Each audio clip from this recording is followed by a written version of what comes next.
everybody, today we've got an absolutely insane wagon behind me that we're going to go over, and it is owned by this gent over here. Matt has come down for a 4-hour journey to get here today to do this with me, so we're going to make sure this video is absolutely on point. What we have in front of us, Matt, Nissan Stagea, have I said that right? Well, you can say it's Stagea, Unicorn, all Volvos. So, we have got this absolutely insane estate Nissan that was produced in the it was like mid to late 90s originally, wasn't it? Through to 2007, if I'm right? Well, this shape's 2001, this is the last year of this shape. Yeah, and then they did a third generation. Which is what they use from R35, and it's got a 350Z engine in a lot of the time. Oh, okay, cool. So let's talk about your one, shall we? Let's talk about the outside first while we're here. What body kit is this on this car? Right, this is a mixed match. Okay. I don't know what the side skirts are. We just found those and managed to get them to remake because they were in two pieces, completely broken. Right. And we made them fit. The front end is a Dolphin, so it's Dolphin front bumper and a Dolphin grille. Let's show the people that. Look at that. Yeah, it's a little bit different. You don't find many of them. Most people put R34 front ends on them. Yeah, because these, what I read about these, because I did a little bit of reading up on these, is that they share the same body styles as R34s, but a lot of the mechanics is R33s. Yeah. Is that right? Am I right in saying that? You've got the early ones are R33s, and this later a couple of years are R34s. Cool. So luckily this is an R34 one basically underneath. Sweet. And right, we're going round. So what wheels have we got down here? These are Weds Crans Cerberus. They have been widened so they're the same front and rear because of 4-wheel drive. So the 10J all round, running Nankang semi-slicks NS2Rs. How do you find those tyres? Really grippy. Yeah. Really grippy. Because I'm tempted for some of those, to be honest. I use them every day, all day, every day. They've been on track, they've been in the snow, they've been in the rain, and they've never caused me any issues. Cool. Are the Brembos OEM? No, they are R33 GTR brakes front and rear. So they're twin piece, discs on the front and singles on the back. That's awesome, man. That's a big upgrade. Yeah, a massive upgrade. That's nice. And the standard brakes are really small, and they didn't really stop it that well. They weren't the best thing in the world, so we got those off of mate and got them fitted. So, and the rear bumper is supposed to be a massive rear bumper, but the guy I bought it off imported it, and when it was imported it was cut into 4 pieces. Oh! So they didn't have to pay the import fee of a massive £1,000. Wow. And it cost a couple of £100 to import, and when I got it, it didn't fit the car at all. Oh no. It was 2 inches too short all round. So my mate at the body shop made it so it actually fit. He remade the entire bumper by hand. Wow. With fiberglass and filler, and it took him a few weeks to make it and make it fit perfectly, but that's what he made, and it come out absolutely amazingly. Let's not ignore this spoiler. The spoiler is a rep. It's a Dolphin spoiler, but it's a replica made by someone in Latvia, I think. So this is do the originals look like this as well? No, the originals are a lot smaller. That's about 4 inches longer than the original. Okay, cool.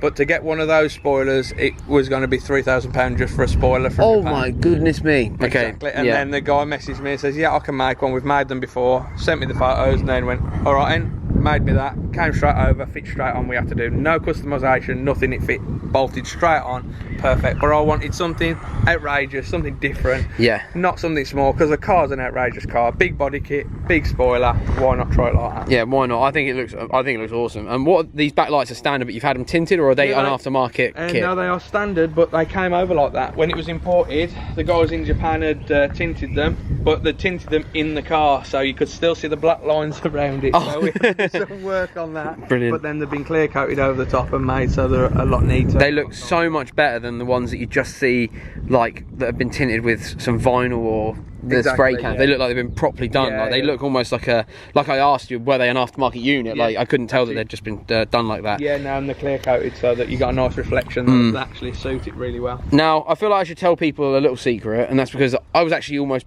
buying one of these. Like this was going to be my daily car. Like I was so close to pulling the trigger, but I ended up getting the Touareg. So nice tow car. Yeah, just for tow carness. But seeing one again parked outside my house where you met me, I was like, oh, I think I might need one, because I just love these. And the reason I love these is just because they're just so this shape especially, and the original shape, they're just so square and boxy and Japanese, and they're just so obnoxiously big but small. I know that sounds ridiculous, but they're long but low. You know, they're not the biggest car. I can put it next to something that's modern and quite big. I mean, if you look, a big Mercedes. My brother's Audi is just there, and it's much taller, and probably about but a bit stubbier. So yeah, I think it's a good comparison kind of thing. You can see like a modern German modern German tank compared to a Japanese 90s, late 90s one, but I'd pick this every day of the week. Now, let's have a quick look at the interior before we go for a little drive. Before I jump in, we'll see you've actually got the original Stagea mats down there as well. I'm going to call it a Stagea the whole way through this video. So I apologise if that winds people up, but it's just how I'm going to be doing it. In here we have a beautiful 330 Sparco steering wheel. Yeah. Look at me, mate. Me and my sizes, I know that. You know those. So, yeah, we've got the Sparco suede steering wheel with a Zilla gear knob. Massive gear knob, jeez. The interior is so typically 90s Nissan. Yeah, not much there at all, Not much. It's a bit plasticky like my Silvia there, but I'm not saying that's a bad thing because this is, to me, this is a bit charming. Like, I love this. There's not too much there, there's not too much technology, there's nothing in your face to go massively wrong or anything. So I just wanted to add a few little bits, so like the gauges and stuff. So we've got the gauges up here, and what do we have up here? That is oil pressure, oil temp, and boost. Cool, I couldn't see because none of the lights were on, so I couldn't see what they were. And you also have had the roof lining and the bars done in suede, black suede, so they make the car look so classy in here. Like, compared to that beigey grey colour that can come in it, like the older Nissans. I think it's wicked. And I also love that you've got the name up there, Stagea. It is what it is, I'm sorry people. But yeah, you also have these down here, which I should point out, which are the controls for the air cups. Yep, run the air cups front and rear, so that gives me a little bit of lift because I've got overhang front and rear. I painted the kit, got it all on, and it lasted 3 weeks. And I destroyed the entire lot. Everything had to be rebuilt again. I feel so bad for you. So we went, right, let's put air cups on it, let's see what they're like. Never used them before, so I've got a really stealth set up in the boot and underneath. And we can show you that in a bit. And these seats are very, very similar to Skyline seats. Very much the same as R34s. They're not very different. They just have a different type of headrest on them from what I see, they're not different. Obviously got back seats. Should we show them how big the boot is? Actually, there's a different thing with the back seats as well, which you Oh, is there? Let me see. Right, with the back seats, there's a little lever here, which you think, oh, let's just fold it forward. Actually, the seats recline as well. Oh, cool. All the seats are fully reclinable in the back. I have a mattress behind there, so it won't go much further back. But if I take the mattress out, they'll go near enough flat. That's amazing. So people in the back can just relax. And they have the coolest rear windows ever. Show them, come on, I'll stand back and you can show them how the rear windows go down. I love how it just goes at such a weird angle. So what, because the arch goes around the door? Because the arch is there. Because of the arch. Oh, look at that, yeah. It can't, there's not enough room for that. Is very interesting, I like that. They made their own sliders. That is really cool. And because of that, the sliders front and rear have tilt settings. And I've got to ask, the blue with pink, I see it's like a common theme on the car. Yeah, it's a very common theme. Is that just something you like? Blame Zilla. Oh, okay. It matches the gear knob. That was the first thing I ever bought, that colour. Ah, I see. It makes sense now. I did wonder if it meant anything. Yeah. Yeah, cool, man. Can we pop the boot and have a look at how big this boot is in here? I need to make sure it's good enough for Finn. Oh, massive. Look at that. And you've got your mattress in there too for car shows. That's it, so I can go and do events all over the country. That's and brilliant. Sleep in the car. So in the boot, tucked underneath the floor, you've also got the spare wheel and your compressor for the air cups. Yeah, and my air tank is actually underneath the bumper. Oh, is it really? Yeah, it's actually tucked up here. Let's see if we can look. Oh yeah, there it is. Awesome, man. So, I like that. So you don't lose any of your boot space. You lost nothing at all. So it means that it's more practical. And I haven't got to move everything around all the while, change it. It's just there, easy, and it's on a bracket that my mate made. So we just drop it down, use a water tap and put it back up. Brilliant. All sorted. Love it. You are thinking smart with this. Well, we're trying. We're trying. Love it. So, what do we have under here, sir? Right, this is an RB25 DET Neo. So this is out of an R34 GT2. Cool. So it's a little bit different. A lot of the earlier ones came with just an RB25 DET. And what sort of power are we looking at on this? This is around about 300-ish, it should be, with a few modifications we've done. So we've got Turbo Smart blow valve, we've got Turbo Smart boost controller. So we turn the boost up to maximum. So sometimes you hit a bit of fuel cut, most of the time you don't, but I'll put it as maximum as it'll take it for now. Cool. And then Mishimoto relocator for the oil, so that we could put all the gauges in and feed everything through. And not much else really. Oh, an intercooler. I forgot about our Mishimoto front mount intercooler. Perfect. We parked up because the original was really small to one side. It was really tiny. There was nothing there. So. Well, it looks fantastic. should we go out and have a little drive and see how it goes? Yeah, go for it. Look, we're in your car now, and we're out for a little drive. And while I get used to it, because it's the first time I've ever driven one of these, I'd like you just to kind of explain to me why a Stagea? Like what? Well, I'm a photographer and a videographer. I drive around everywhere. I drive around Europe, UK. I do a lot of miles, and I was driving Merc E-Class estates, and I was getting really bored. I've always loved these because they're a bit different, and I really wanted one.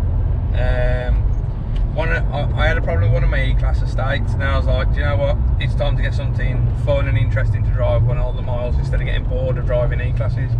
So this came up, and I was able to actually get it, and I was so surprised I was actually able to get one. And this had just been imported. I bought it off the guy who imported it, and I was like, it's so fresh and clean. There was no common rust issues or anything. I was like, do you know what? Let's go for it. I only live in once. I'm going to buy it now, and I'm going to see if I love it. That's awesome. And do you? Yeah, absolutely. Oh, glad to hear that, man. About 30,000 miles in so far, and I've loved every single mile I've drove it. I can completely understand. So the first thing I did when I drove it, I said the clutch feels quite heavy, and that's because you've got an extreme stage 1 clutch in this. Yeah. Yep. Yeah. Which are, I'm just going to give a little plug, are available on 621 if anybody fancy testing one out. Now I'm driving it along because it was just that first initial push down. It feels fine, like just changing gear if it doesn't hurt my leg or my foot or anything like that. So nice and easy.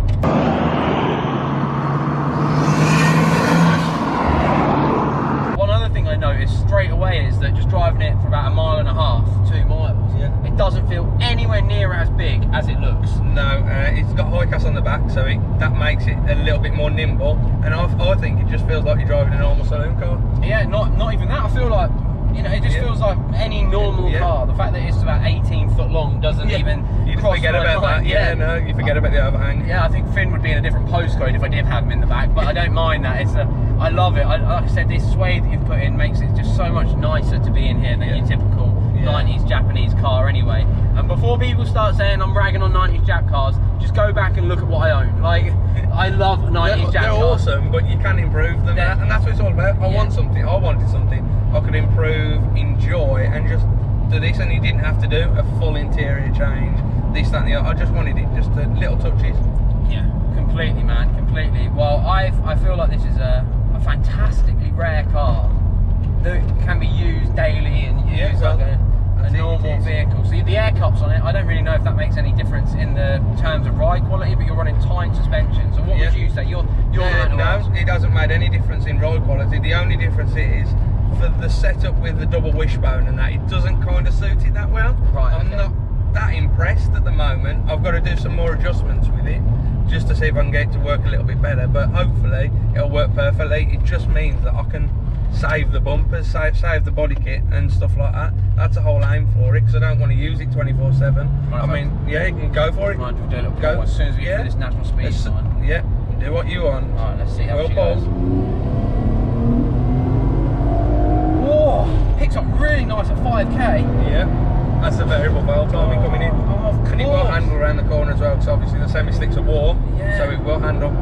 So you get that initial boost at like 3.5, 4,000, and then sorry, I was about to call it VTEC, the VBT kicks in, and then it tries to pull you even further. That really is, that's the first time I've ever felt something like that. That was unique. I like that. That was cool. Yeah, that was really cool. Different. And that's only on the Neos, because they had the Neo headwork.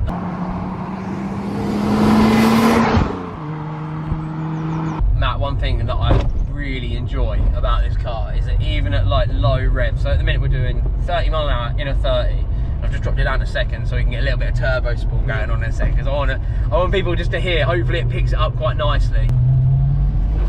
So that wasn't even much, like that was at 3,000 revs, we're still going 30 mile an hour, just that big whoosh. Then that's a Turbo Smart. Yeah, that's a Turbo Smart blow-off valve. Yeah, that's cool, man. Yeah, like, I really like that. So I've had a little drive in it now. I've seen how you drive it, but you did want to take me out, and I said no because I'm too scared. But I just want to kind of summarise how I feel about the car, if that's alright with you, real quick, dude. Yeah. I'm very surprised with how small it feels when you drive it. So I honestly thought this was going to be a really like long boy car to drive, you know, like. But it hasn't been. The clutch is fantastic when you're moving. When you're just doing little turns, it feels a little bit heavy. But when you're on the move, it feels great. the steering is so pinpoint and taut. Does that make sense when I say that? Yeah, it's because of the high cast and how everything works together. It wants to work together, it doesn't work as separate parts trying to make a puzzle. When you accelerate, you've got really nice torque, instantaneous power almost as well. There's not really any lag on this. A little bit of a build up and then it lets loose, and obviously we've got the VVTi. Am I right in saying that? Very well. VVT. Yeah. So we've got the VVT as well, which makes that extra bit of power at the end of the rev range really fun and lively to use. That's not the word I thought I'd be pairing this car with, lively, but it is. It's really nice. I love the steering on it. It feels so good for such a big boy car, do you know what I mean? Yeah. It's four-wheel drive obviously, so it was always going to feel pretty good. But overall I love it, and I love all these handmade dials that you had put in, because you made these yourself. I made the pillar myself, and love the suede. I think this is fantastic. These cars get a massive thumbs up from me, which is a real problem now, because I'm going to go look at these online for the next 3 months and work out how I can buy one. I just love them, and this would be almost the perfect fit for me, I feel, with just general life. I guess if I was to buy one, and this works out for everybody we can ask this for, what should I look out for and what should they look out for if they are tempted? Right, if you are tempted, the main thing is rust. It's an old Japanese car. It's rust. It's got the skyline issues of underneath the mirrors. They go because they've got a foam padding, so they just hold the water, and that's what takes the doors out. And then in the engine bay, you've got the strut tops. Because of double skin strut tops, the water can come in from the top or underneath. When it sits there, it just rusts them away. Is that like a Silvia? Does Silvia have the same? Yeah, it does have a similar issue. But all the Skylines have it. It's a really common issue, and it's just because even if the top looks really clean, look underneath, because the bottom could be completely gone, ready to take the top with it. Okay, that's good to know. Do they have any running issues at all ever, or are they fairly good? They're fairly good. It's just an RB25, so you just need to keep it kept all the while. Make sure you're only running it properly when it's warm, then it cool down properly, stuff like that, just so you don't overheat them, you don't blow any issues with turbos and stuff like that, and don't put a lot of pressure through a standard turbo. And is this a standard turbo on this one? Yeah, this is, and I'm at about 0.9 bar. And it runs about 300 or so? Yeah, about 300-ish, and that's as far as it'll push. Any more on the turbo will just kill itself. I feel like if you're using it day to day, and it is a generally day-to-day car, I don't feel like you need to have any more than 300 horsepower. No, not at all. No, it's nippy enough. I mean, it's not the quickest thing in the world, but it's quick enough off the line. You can have fun in it, and it's by far quick enough for the road. I do take this on track, and I still have so much fun, even with GTRs and loads of other cars. I still have a lot of fun. Yeah, and that's what it's about for me. I don't want to go a million miles an hour. I just want to have fun. Yeah, and I think this is such a good car for it, man. Like, it's the one thing it's got that a lot of cars don't is charm. And I know that's a weird thing to say, but when you're driving it around, like, it's got this special thing about it, and I really like it. Everyone looks at it. It looks insane. It looks like something out of an anime with this body kit on it. Do you know what I mean? Like, it really does. Like, I think you've done a great job modifying it. Thank you very much. I genuinely, I'm not even just saying it, like, I really like this car, and everyone should go follow you on Instagram. Do you, I know you've got your photo Instagram account, do you have a personal one? No, it is photos, that's all I do. It is at MDB Images, everything's on there. I do put pictures of this on there and stuff like that, but it is a lot of work, because I travel so much, it's like, it's always to do with work, so it's really nice to share that, because luckily I see people like Forrest Wang and stuff like that, and have a lovely array of different things all the time to share. Cool, and I just share it through that. So. And is there any shout outs you want to give at the end of this video? Biggest shout out to G Motorbodies, who's the guy that actually built this for me. I was down the body shop harassing him near enough every day building this car. I did a lot, as much as I could myself, but painting and stuff and bodywork I can't do. I tried it, can't do it. Yeah, so. Shout out to all the bodywork guys that part with us. Going down there all the time. Have you got it? Because I done exactly the same thing with my one, Nick. I texted him yesterday going, can you do my bumper for me? He was like, oh, I'm going to be really short. I was like, if I bring it down tomorrow, can you just do it for me on my way? And he was like, man, you're killing me. Yeah. So shout out to Nick as well, man. Honestly, like, anybody else you want to? Tarmac Sports for a few bits. They got me Nankang tyres. They sorted me out with these awesome NS2Rs, and it's like, they always help me where they can with the tyres. The tyre company in Nuneaton, he always fixes my tyres. I can trust him with my wheels no matter what. Always go down there. Did the alignment as well, and he adjusted it so We got a bit of camber front and rear, exactly the same, so it'll go lovely in a straight line and a handle around the corner. And he let me play around for a bit so we could get the best handling out of it. That's wicked. Right, dude, well, I have to give you a thank you for coming down to me today, for doing this video with me. I know it was a long old drive, and I really hope you are happy with the final product, obviously. I hope everybody out there likes it. Please make sure you follow him on Instagram and give us a subscribe if you're new here. We try and get some really unique cars on the channel, as well as the builds that I'm currently doing as well, so it's all a lot of fun. We're through Manning Street, I've got to give it a little. Oh no, we're through the village, I've got to give it a little. Go on. Always makes you smile. Oh, it really does. It's so good. Thank you, dude. I genuinely appreciate it, man. And thank you guys so much for watching. Yeah, please make sure you subscribe. Check us out, both of us on Instagram. And I'll see you in the next video. Peace.